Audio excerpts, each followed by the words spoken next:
చూడండి ఖాళీ బౌల్, ఇందులో ఏమీ లేవు, కడిగి పెట్టినాను.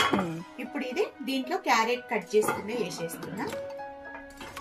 కొన్ని వాటర్ లో కూడా వేస్తాం, ఎందుకంటే దానికి దీనికి అనేది డిఫరెంట్ తెలవాలి కదా మనకు. వాటర్ తోటి తర్వాత ఇవి స్వీట్ పొటాటో ఎందుకు వాటర్ లో వేసినామంటే ఇవి బ్లాక్ అవుతాయి కదా, వైట్ వేస్తాయి, అందుకే వాటర్ లో వేసినాం. మొరగడ్డ అంటారు.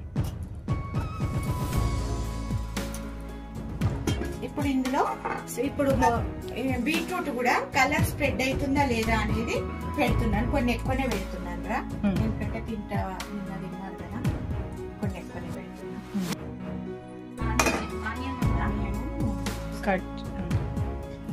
ఇగో 2-3 ఉల్లిగడ్డలు కూడా పెడుతున్నాను, ఎందుకంటే స్మెల్ కోసం.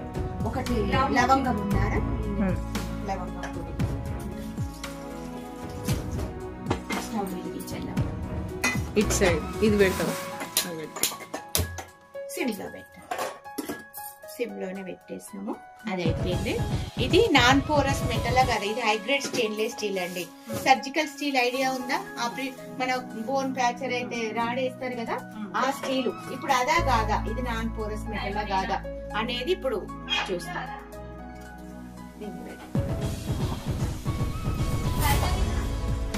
టైమరా దీని మీద పెడదామరా. ఇగో ఇక్కడ ఇది రెడ్ మార్క్ ఉంది కదా, ఈ రెడ్ మార్క్ అనేది ఇట్లా 98 వరకు వస్తుంది. 3 minutes పెట్టుకున్నాం క్యారెట్స్. నిన్ననేం చికెన్ పెట్టినాం కదా, ఈ రోజు 3 minutes పెట్టినాం. 3 నిమిషాలలో క్యారెట్స్ ఉడికిపోతాయి. ఇప్పుడు ఇది వెలిగించిరా, వాటర్ తింటాం కదా. ఇప్పుడు సపోజ్ ఎగ్స్ ఉన్నాయి, కూరగాయలు, చిక్కుడుగాయలు,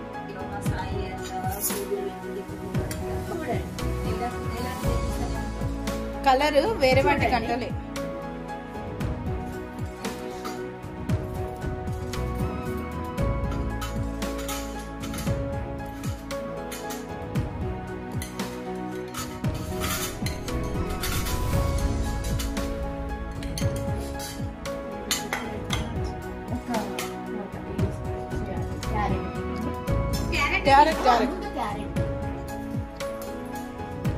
ఫస్ట్ ఇవే కడిగి పెట్టిన తర్వాత